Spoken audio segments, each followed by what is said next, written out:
Peter Hitchens crée des programmes informatiques. Dans le milieu, il est connu partout dans le monde. Il arrive dans quelques secondes. Avant cela, voici le témoignage d'une autre personne en fin de vie. La mort ne me fait pas peur, mais la douleur, oui. Je ne crains pas la mort parce que c'est une chose naturelle.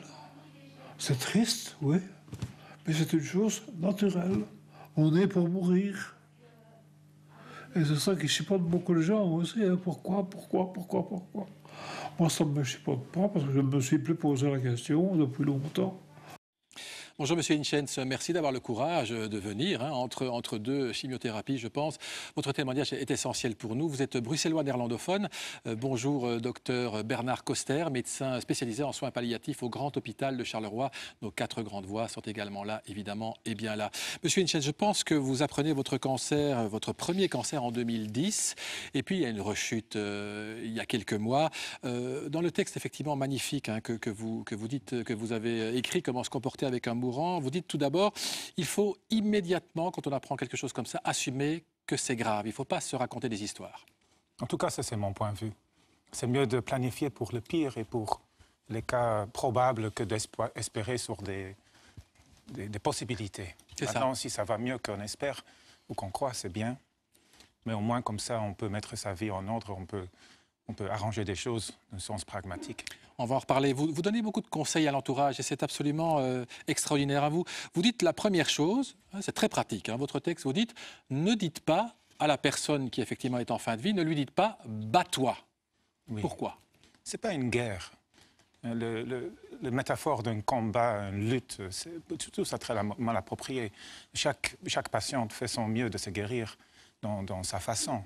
Et de venir de l'extérieur dire, bon, il faut encore se battre, c'est une guerre contre la maladie.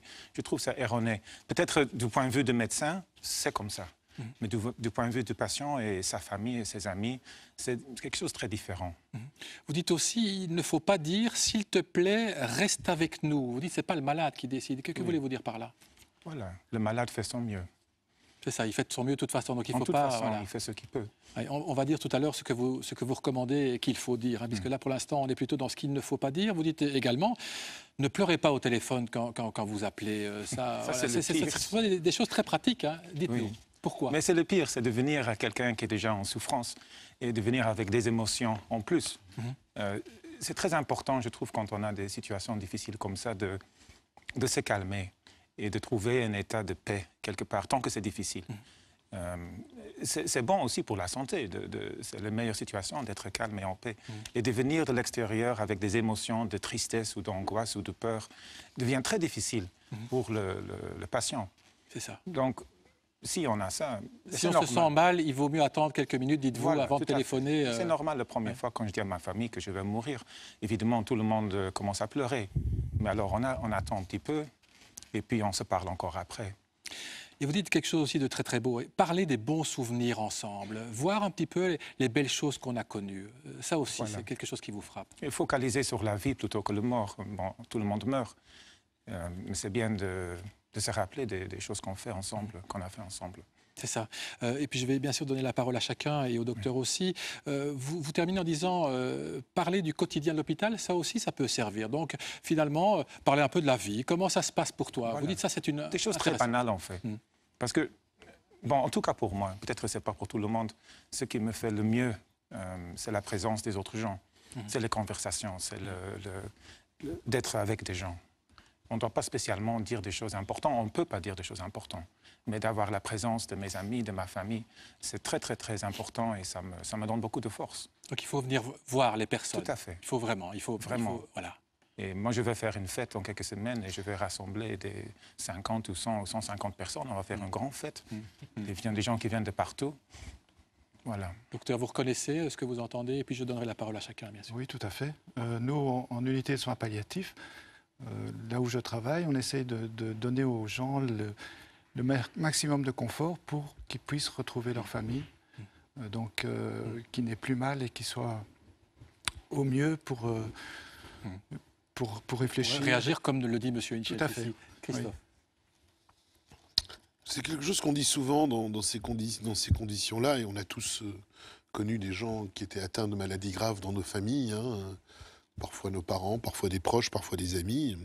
Nous en avons eu ici à RTL, des consoeurs qui ont succombé à des terribles maladies ces dernières années. Et la règle qu'on a toujours adoptée, c'était il faut vivre normalement, le plus normalement du monde. La vie continue, et tant qu'elle continue, elle continue.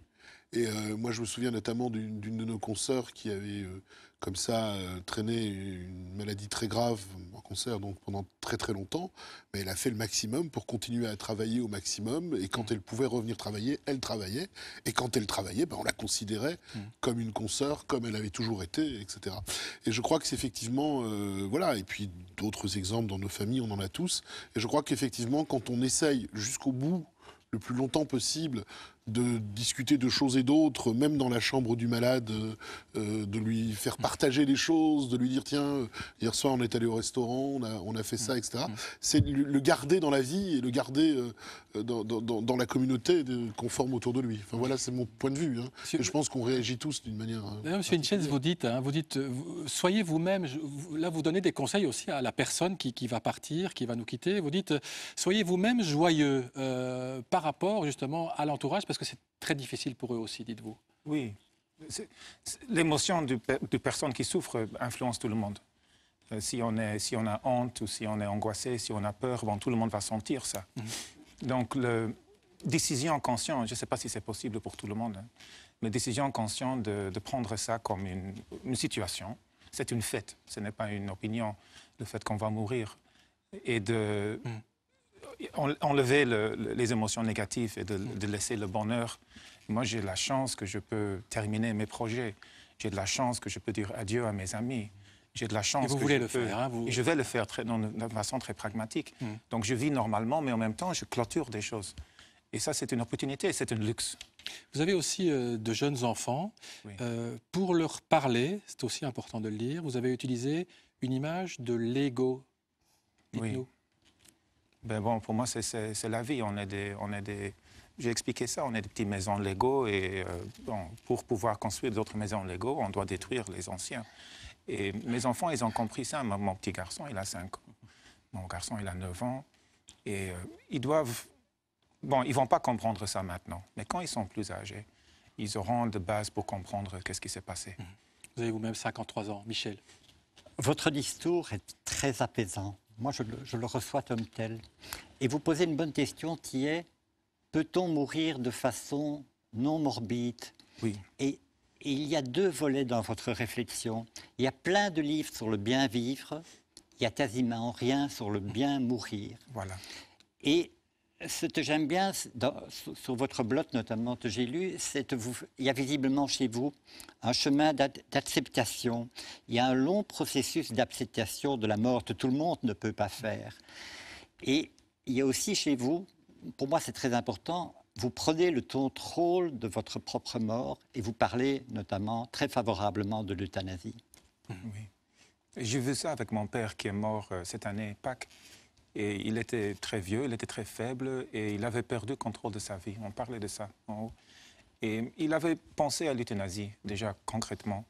Et quand il a pris cette décision et quand il a vu que ça allait se passer, et il avait tout le cadre pour ça, le cadre social, sa famille qui allait le visiter avant, le médecin qui allait le faire, le date et l'heure, il avait repris contrôle de sa vie. C'est ça. Et c'est pour ça que vous dites, je suis content d'être resté en Belgique pour pouvoir voilà. vivre ça aussi. Emmanuel. Oui.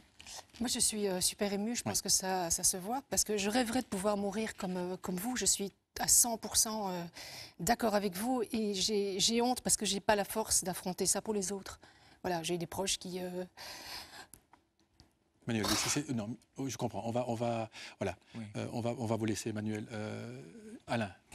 Finalement, ça peut se résumer ce que vous faites, que ce serait la vie sans la mort. C'est ça aussi. Et on doit apprendre à vivre avec les deux. C'est vrai que l'être humain, trop souvent, ne pense pas à la mort. Vous essayez de mettre des mots aussi. C'est très important. Ceci dit, le mot vademecum, je n'aime vraiment pas. Bien sûr. C'est parce que la mort appartient à chacun. Et il n'y a pas de recette. Si vous êtes croyant ou vous êtes athée, c'est déjà tellement différent. L'approche de la mort est tellement différente. Et donc, c'est ça que j'ai envie de vous poser comme question. Quand vous avez rédigé cela, je ne connais pas vos convictions, mais est-ce que vous avez pensé à ça, aux gens qui sont croyants et ceux qui ne le sont pas, en écrivant tout cela? Non, moi Parce j'ai que c'est juste vraiment une ligne de exprimé- fracture chez l'être humain. Ce que vous sentiez, vous. En fait, j'ai exprimé ce que je sentais à ce moment. J'avais une forte infection du poumon. J'étais en hôpital et il y a quelqu'un qui m'a demandé d'écrire ça. Un de mes lecteurs a dit « Fais une mise à jour parce que il y a quelques mois, vous avez dit, bon, 5 ans sans cancer, maintenant vous avez cancer, dis-nous où vous êtes. » Et donc, comme ça, j'ai rédigé ça de mon point de vue. Maintenant, moi, je suis athée. Moi, je crois que Dieu existe dans la collectivité des gens. C'est à ça que je voulais justement vous amener, parce que ça se ressent évidemment, votre athéisme, dans ce que vous écrivez. Et c'est ça qui est important, parce que pour les athées, généralement, c'est beaucoup plus difficile d'aborder la mort, et notamment par rapport aux enfants. Mais ce que j'aime dans cette histoire, c'est l'aspect humaniste, que ça devient un processus social. Et même ici, on est en train de parler de quelque chose qui est très difficile. C'est beau d'être venu le dire ici. Oui, pour nous, c'est très dur de parler de ça. Alors que vous dites, quand j'étais jeune, d'ailleurs, seul le travail comptait. Là, j'ai découvert qu'être ensemble, c'est quelque chose de fantastique. Oui. Voilà. Et ce dialogue, pour moi, c'est essentiel. C'est bon. Merci beaucoup en tout cas. Merci beaucoup, Monsieur Hinchens. Merci à tous. Bon dimanche. Nous sommes avec vous. Nous sommes bien sûr de tout cœur avec vous, de tous nos cœurs. Monsieur le Président du tribunal de Bruxelles, Luc Hénard, sera l'invité de Pascal Vrébos après le RTL Info 13h.